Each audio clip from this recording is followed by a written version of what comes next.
Assalamualaikum warahmatullahi wabarakatuh. Selamat pagi anak-anakku peserta masa pengenalan lingkungan sekolah atau MPLS bagi peserta didik baru di SMP Negeri 2 Sumeneb tahun pelajaran 2020-2021. Anak-anak, pagi ini kita akan membahas mengenai materi wawasan wiyata Mandala.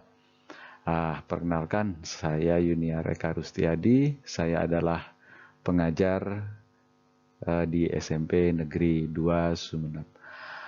Baik, anak-anak yang saya banggakan, pertama-pertama kali saya mengucapkan selamat datang kepada kalian peserta didik baru SMP Negeri 2 Sumeneb tahun pelajaran 2020-2021. Jadi kalian ini adalah generasi istimewa. Kenapa? Karena dengan adanya pandemi yang sedang melanda di dunia, kita akan melaksanakan kegiatan MPLS ini dengan jarak jauh menggunakan media daring.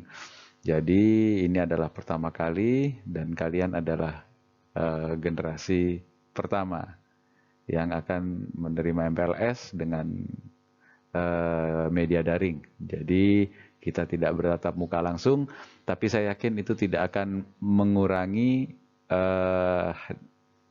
esensi daripada kegiatan ini. Jadi kalian akan tetap mendapatkan pengetahuan-pengetahuan walaupun kita tidak bertatap muka langsung. Baik anak-anak, kita akan mulai materi wawasan wiyata Mandala ini. Apa sih wawasan wiyata Mandala itu? Nah, ini perlu kita lihat dari kata-kata penyusunnya satu persatu. Yang pertama adalah wawasan itu berarti pandangan atau tinjauan. Kemudian wiyata itu berarti pengajaran atau pendidikan. Kemudian mandala itu berarti kawasan, lingkungan, atau ada yang mengartikan sebagai bulatan. Nah, secara utuh, wawasan wiyata Mandala ini bisa kita artikan sebagai cara memandang sekolah sebagai lingkungan kegiatan untuk kegiatan pendidikan dan pembelajaran.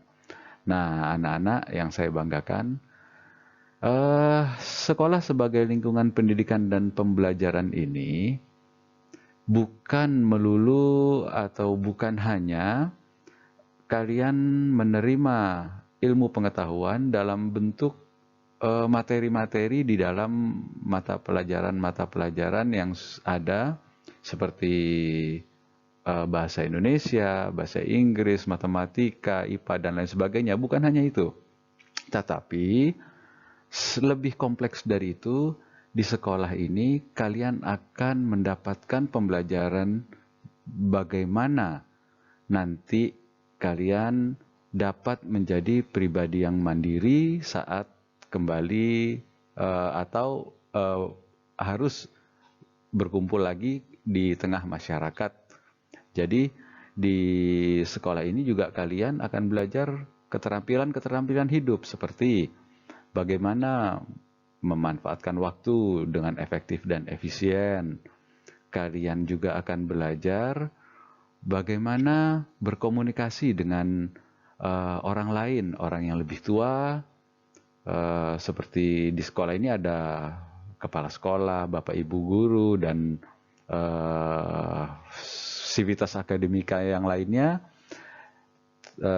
Juga kalian akan belajar bagaimana berkomunikasi dengan teman-teman kalian dengan segala perbedaannya, baik itu jenis kelamin, kemampuan intelijensianya, kemudian status sosialnya, dan lain sebagainya yang tentu saja akan berbeda-beda. Artinya kalian akan hidup nanti di tengah masyarakat yang majemuk. Jadi itu harus kita pelajari, dan di sekolah ini kalian akan belajar keterampilan hidup seperti itu. Baik, kita lanjutkan. Mengapa wawasan Wiyata Mandala itu penting? Nah, seperti tadi di slide pertama, kalian sudah menerima bahwa wawasan Wiyata Mandala itu adalah pandangan yang menyeluruh mengenai lingkungan sekolah sebagai tempat kegiatan pendidikan dan pembelajaran.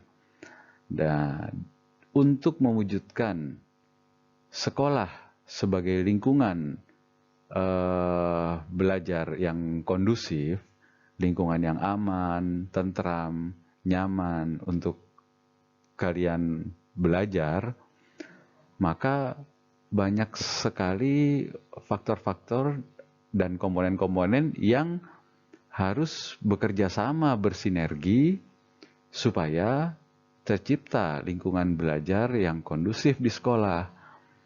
Oleh karena itu, semua yang terlibat dalam kegiatan pembelajaran di sekolah harus memiliki kesamaan pandangan mengenai apa atau bagaimana fungsi sekolah itu sendiri.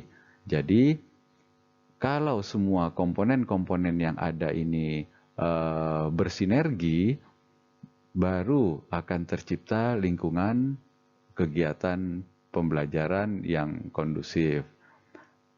Nah, di sini bisa kalian baca, dari hal inilah diperlukan satu kesatuan pandangan yang sama dari warga sekolah mengenai eksistensi sekolah.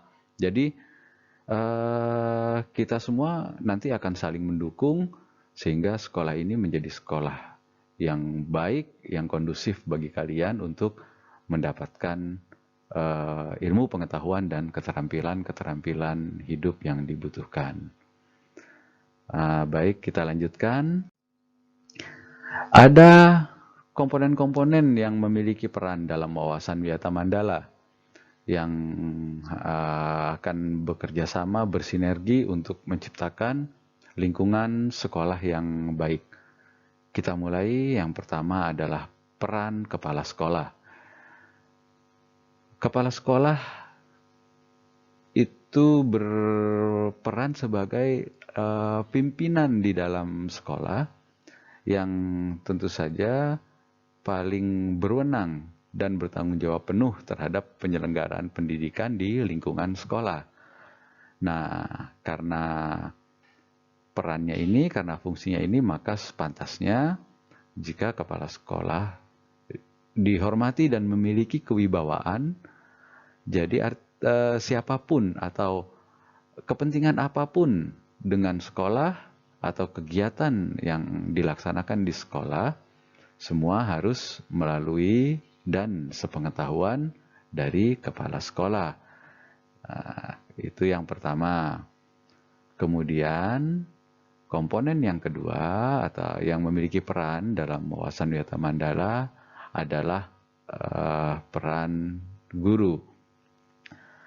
Bapak Ibu guru di sekolah dituntut untuk menjunjung tinggi martabatnya dan citra guru dengan bersikap dan bertingkah laku. Juga di lingkungan masyarakat harus mampu menjadi teladan, artinya tidak hanya di sekolah tapi juga di tengah masyarakat harus menjaga tingkah lakunya sehingga menjadi teladan bagi masyarakat. Kemudian juga Bapak Ibu guru harus memiliki keterampilan untuk memimpin baik di sekolah maupun di luar lingkungan sekolah. Nah, ini dua peran. Untuk selanjutnya kita lanjutkan. Selain kepala sekolah dan guru sebagai tenaga pendidik, di sekolah juga ada sivitas akademika yang lainnya, yaitu contohnya ada tata usaha di sekolah. Nah, Di tata usaha ini akan mendukung kegiatan pembelajaran dengan menyelesaikan urusan-urusan administrasi sehingga lancar pelaksanaan kegiatan di sekolah. Kemudian selain tata usaha, di sekolah juga ada pegawai-pegawai seperti Bapak Satpam yang menjaga keamanan sekolah, ada Bapak tukang kebun yang senantiasa menjaga keindahan lingkungan, kebersihan, sehingga kita tetap nyaman berada di sekolah. Juga ada petugas piket yang tentunya akan menjaga bagaimana tetap bisa berjalan dengan baik di saat ada siswa yang berhalangan untuk hadir atau ada bapak ibu guru yang berhalangan untuk hadir dan lain sebagainya. Jadi selain kepala sekolah dan tenaga pendidik di sekolah juga ada peran yang akan dilakukan oleh sivitas akademika lainnya yang juga akan menjadi penentu lingkungan sekolah ini menjadi baik atau tidak. Selanjutnya, selain itu juga dari luar sekolah ada peran dari masyarakat sekitar. Nah, tentunya sekolah itu juga membutuhkan dukungan dari masyarakat di sekitar sekolah yang akan mendukung program-program kebijakan sekolah dalam rangka kemajuan proses belajar dan mengajar.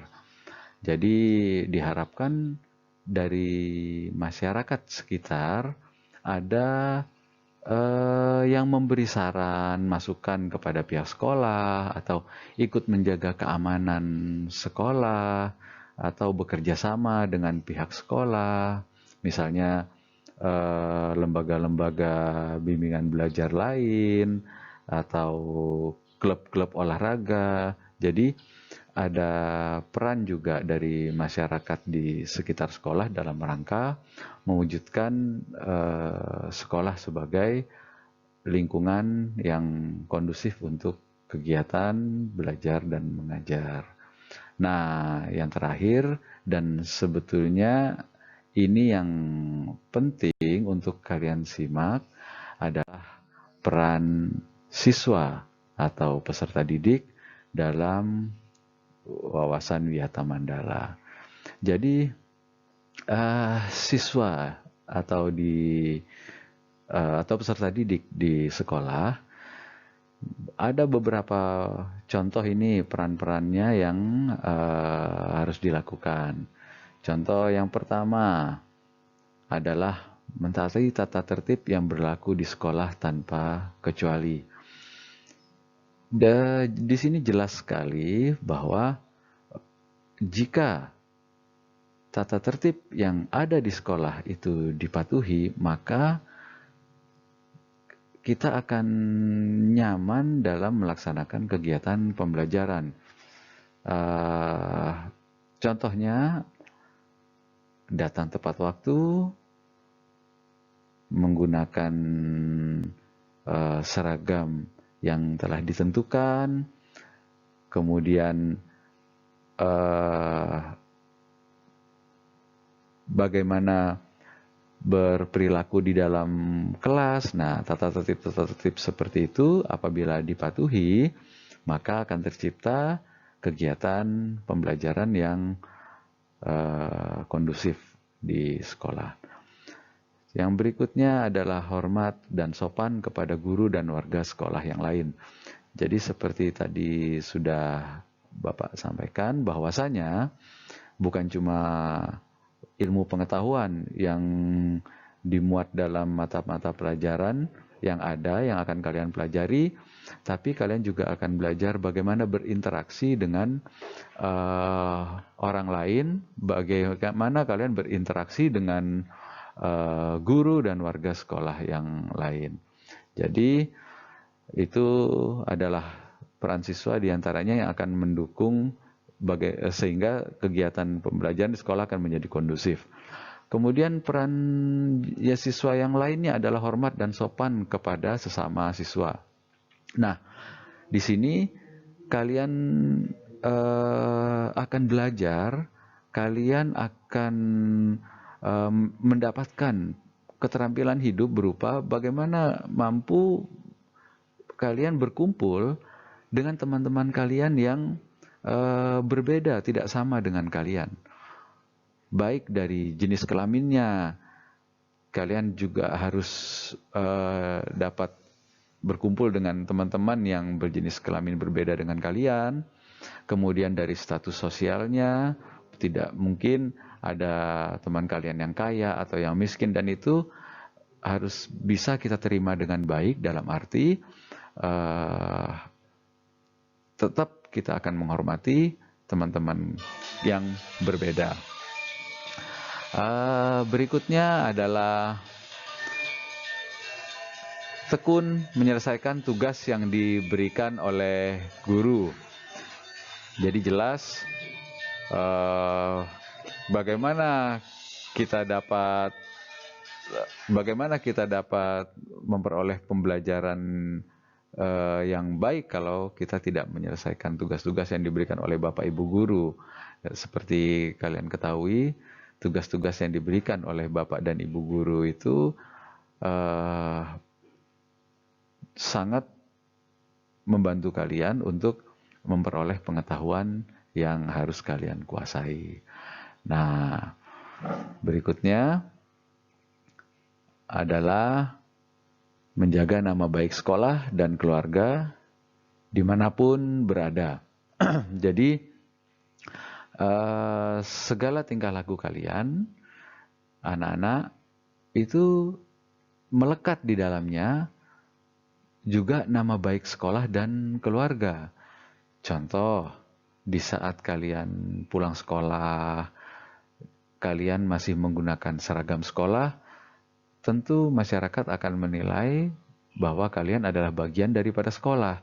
Oleh karena itu, kita harus senantiasa menjaga tingkah laku walaupun sudah di luar sekolah. Dan juga tidak kalah penting, selain nama baik sekolah, nama baik keluarga juga harus senantiasa kalian jaga.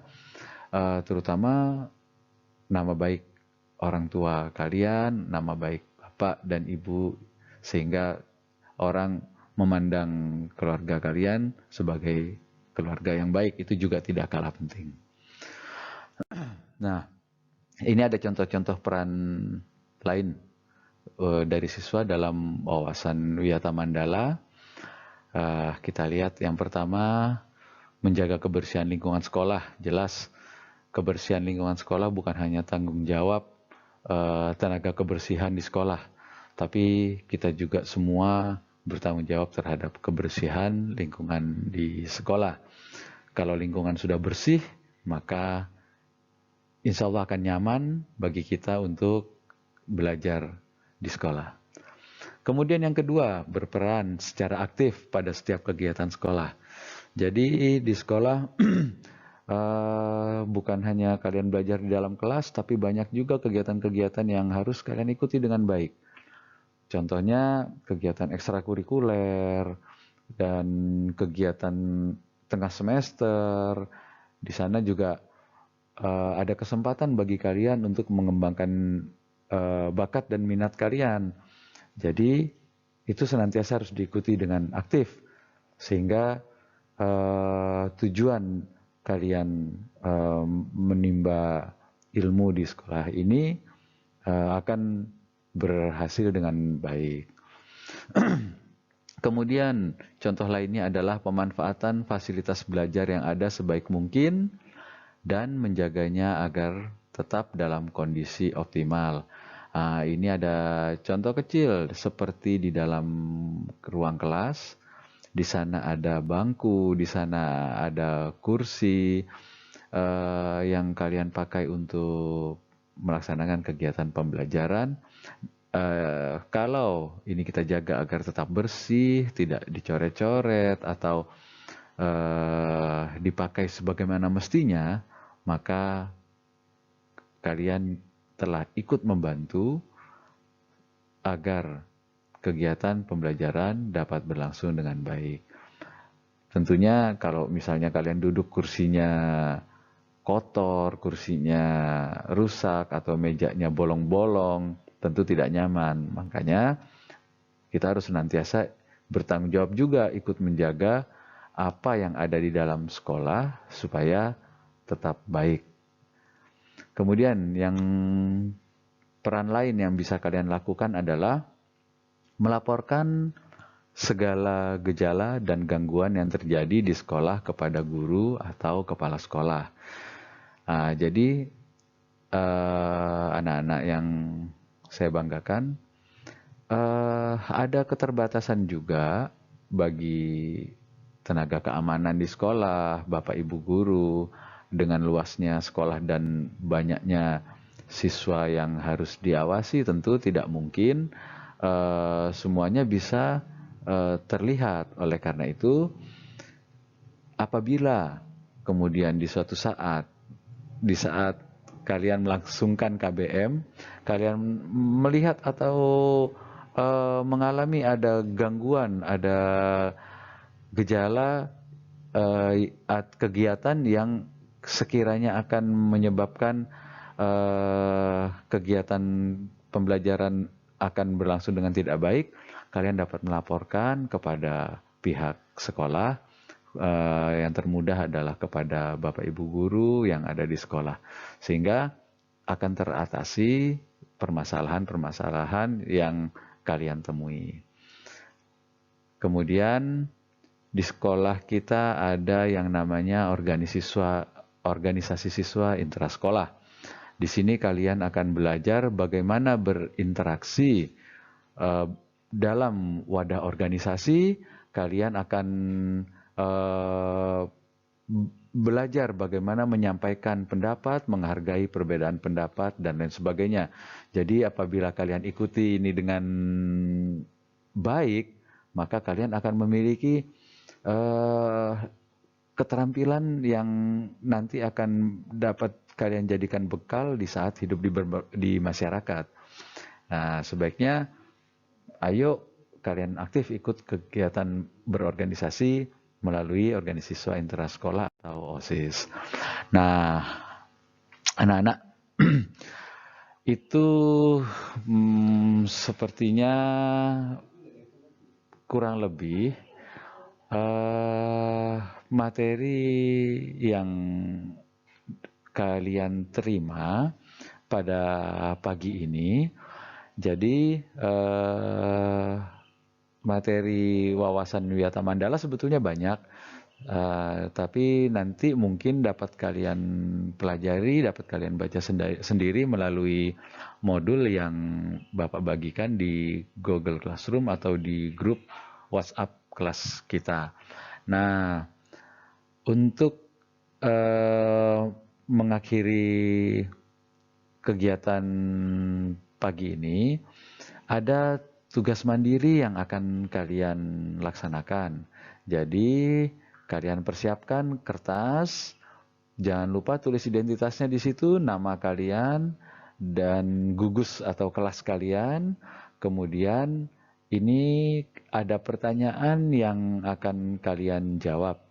Pertanyaan ini akan kalian jawab dalam bentuk uraian, dalam bentuk paragraf. Satu pertanyaan mungkin cukup satu paragraf. Kalian tulis di kertas yang telah kalian siapkan tadi.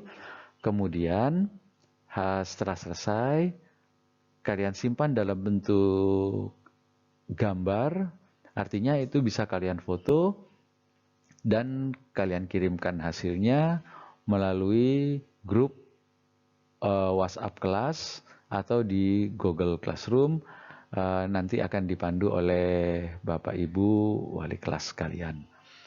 Nah, pertanyaan pertama adalah bagaimana seorang siswa melaksanakan perannya sebagai komponen Wiyata Mandala di saat mengikuti proses belajar mengajar di dalam kelas. Jadi kalian jabarkan ini dalam bentuk paragraf. Yang kedua, pertanyaan kedua, bagaimana seorang siswa melaksanakan perannya sebagai komponen Wiyata Mandala dalam menjaga kebersihan lingkungan sekolah. Jadi cukup 2 pertanyaan ini yang kalian jawab.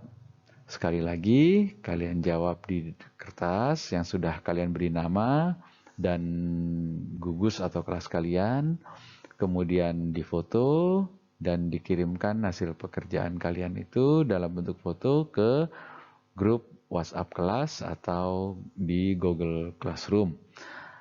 Nah, anak-anak, itu saja materi yang kalian terima pada pagi ini. Selamat menyelesaikan tugas yang ada. Kemudian Bapak tunggu hasil tugas kalian di grup WhatsApp kelas dan di Google Classroom. Akhir kata, Bapak mengucapkan terima kasih karena kalian telah menyimak kegiatan ini dengan baik. Mohon maaf apabila ada kesalahan tutur kata. Bapak akhiri. Wassalamualaikum warahmatullahi wabarakatuh.